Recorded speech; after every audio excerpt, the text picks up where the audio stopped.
Hi guys, this is Michael. This is now video number 9, which I can't even believe. My life with HIV/AIDS and the journey I go through. So let's start off with last week first. I review the videos at the end, and I make sure that I didn't say anything really stupid, or I try to correct things, but you can't. So last week I got a little emotional about people doing the charities and doing all that stuff, and I don't mean to come off as hard as maybe it sounded, because when I replayed it, I came off kind of like a little bit of a dick, and that's not the way I wanted it to be. Um, the people that do these charities and these walks for the foundations, and they mean well. With their hearts, they think they're doing the right thing.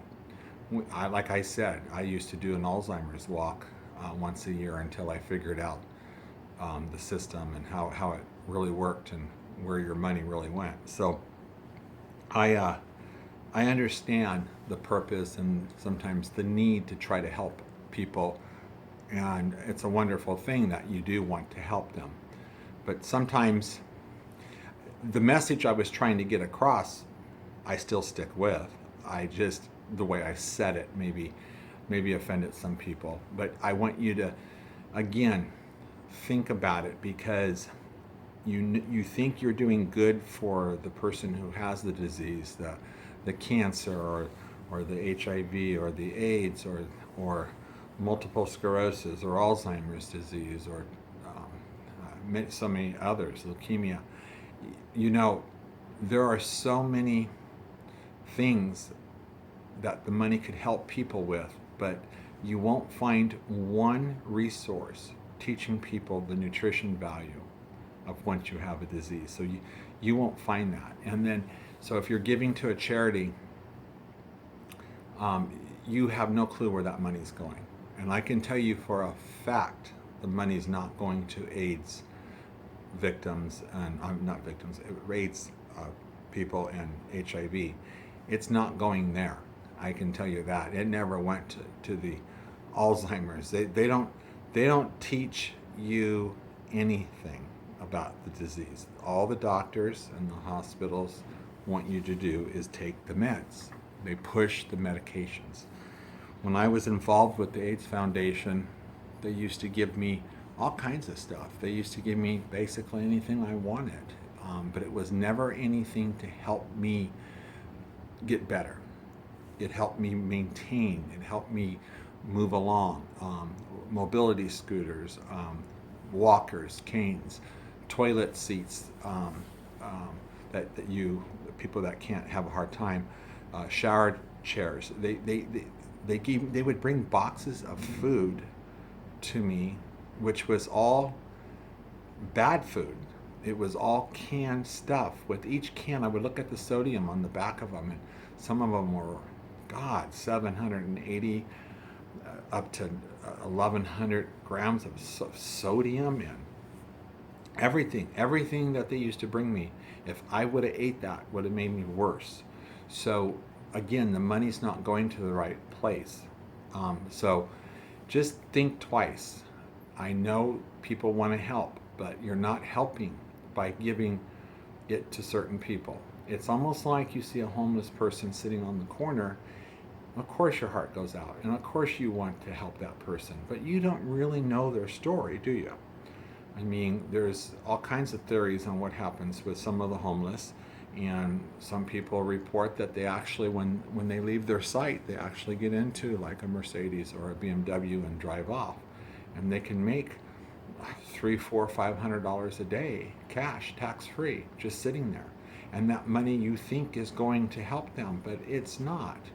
Or you have the other case of you give it to a homeless person and they buy alcohol with it, and that's not helping them either. So just be careful about giving money to charities. I can tell you right now, for my own personal self, I can only speak truly for me, and I don't mean to put words in people's mouths, but I I needed help with the proper food because good food, alternative meds, cost tons of money, lots of money.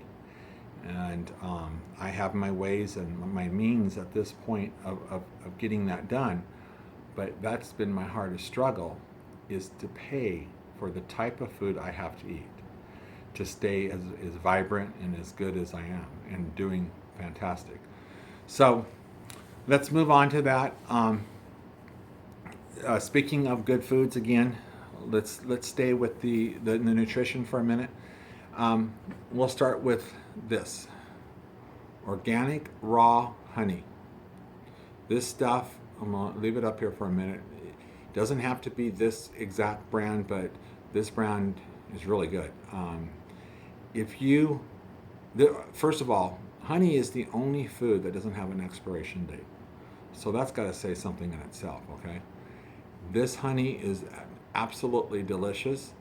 I can't go through everything it does for you because it's just, the list is just way too long.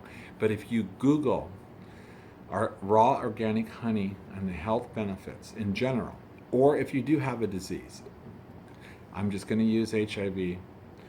If you Google this kind of honey, raw organic honey and HIV, and make sure, again, I can't stress this enough, because the Western websites, the government websites, will try to put a damper on this, and they will try to knock it down, that it's not as good as what people think it is. But it is. It's 100% natural. There's no side effects whatsoever in taking raw honey. And the benefits, I could talk for 2 hours on the benefits of raw organic honey. The other one is famously coconut oil. It seems to be the trend, doesn't it? But it certainly does work, and it works for so many things. Along with the raw honey, the coconut oil will slow down your viral load, and that is your HIV multiplying. It kills off the cells. It stops it from multiplying. So there's a various things you can do with coconut oil too. The same thing. Google coconut oil organic, and you will see the benefits it does. One of the really good benefits for me, because I have to have my cup of coffee in the morning, okay? So that's my vice.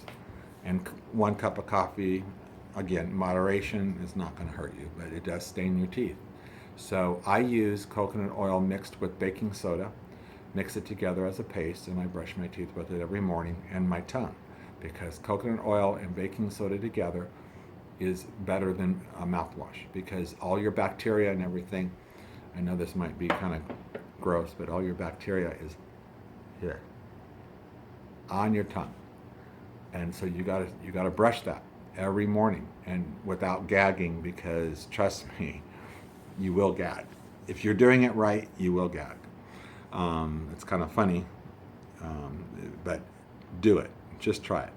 So the coconut oil and the raw honey has been part of my routine. Oh, okay. On the honey, I do 3 tablespoons a day, big amounts of honey into my protein shake. That's when I take that. The coconut oil, it gets expensive, but I do 6 tablespoons a day. I do 2 in my protein shake, and then I do some throughout the day. You will get used to swallowing it. You really will. It's in the first few times of trying coconut oil, it's a little weird, but then you get used to it. I use it on my skin, I use it on my hair, I use it for a lot of different things. And coconut oil is really good. It's saturated fat. It's the good fats for you. Helps weight control, keeps your hunger down. There's just tons and tons of stuff on this one. Okay. I write, okay, before I get into that, sorry. I get questions around the world still from the videos and from my Instagram and Facebook page, and I write quotes, and sometimes I don't write them from start to finish. Sometimes I'll take a quote and I think about it and I turn it into mine. I put my wording into it. I think about things and it just comes to me. So the one I wrote this morning for Facebook, I'm going to elaborate on it a little bit. You are not your illness.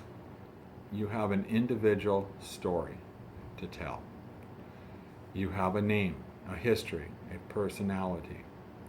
Staying yourself is part of the battle.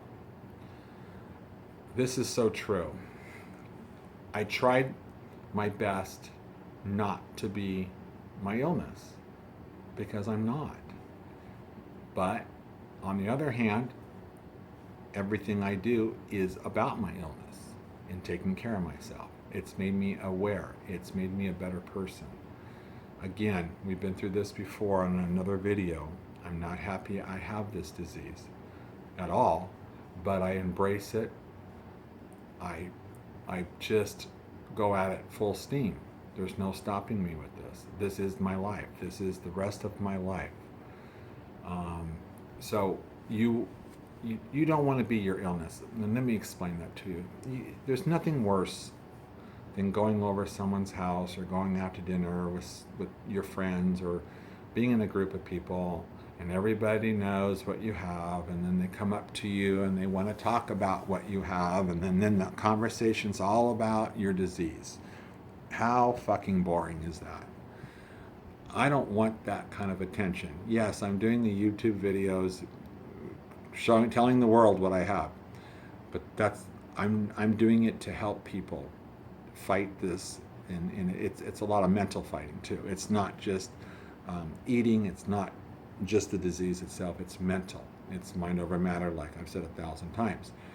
If you are your disease, if you pretend that walk around every day, I've got this or I've got that, you are going to turn into your disease, and it makes it worse because you always trigger whatever you think about, you trigger in your mind, and that triggers your body. So again, try to put it out of your head.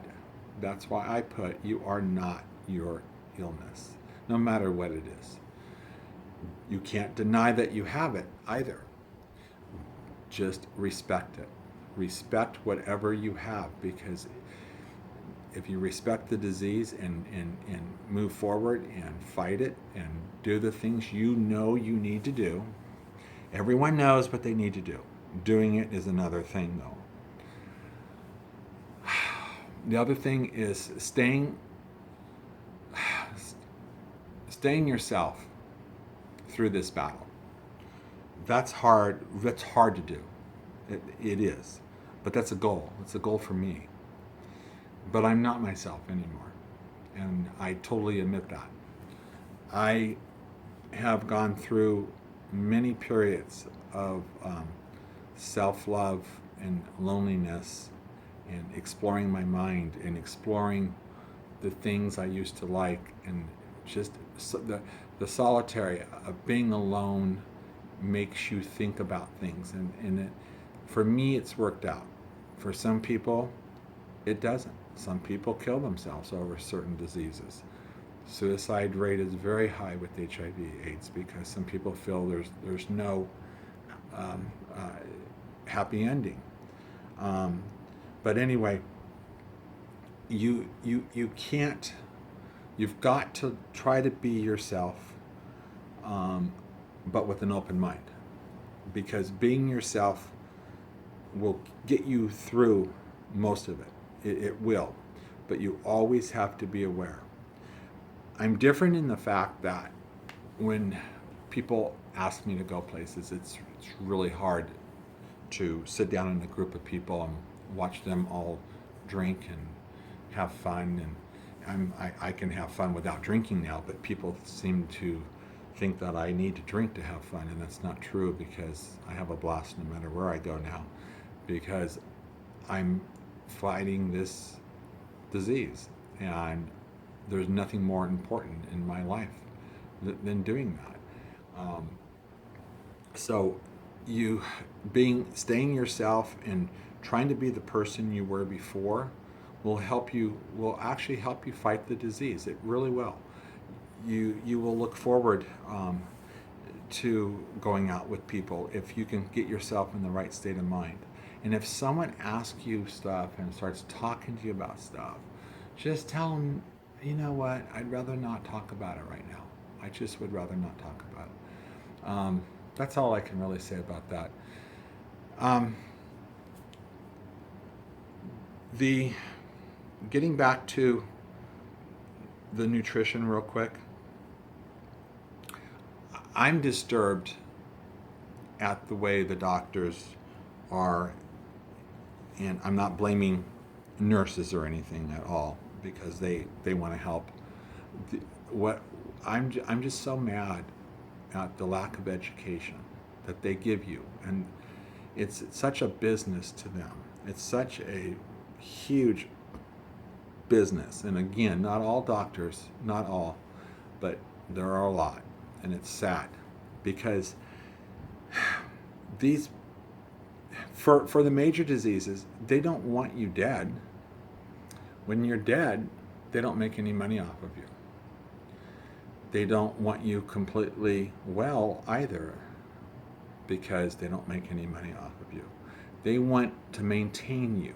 They want you in a groove that they see you every so often. You are now a patient of them for the rest of your life. Think about that harshly. That's a business. That's maintaining you.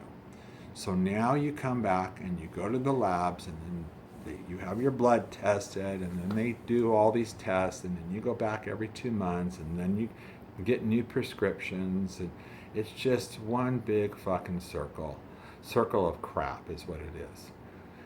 What the doctors never teach you how to eat properly, ever. And that's why I get so mad about the charities and the fundraising, because it's not there. All that is to produce more meds and more drugs and build special buildings for diseases. And that's why there's never going to be a cure in our world, or our time, should I say, of these diseases. It's just too much of a racket. And until people really catch on, which a lot of people are, we're going to have to learn to treat ourselves the way, doing it ourselves.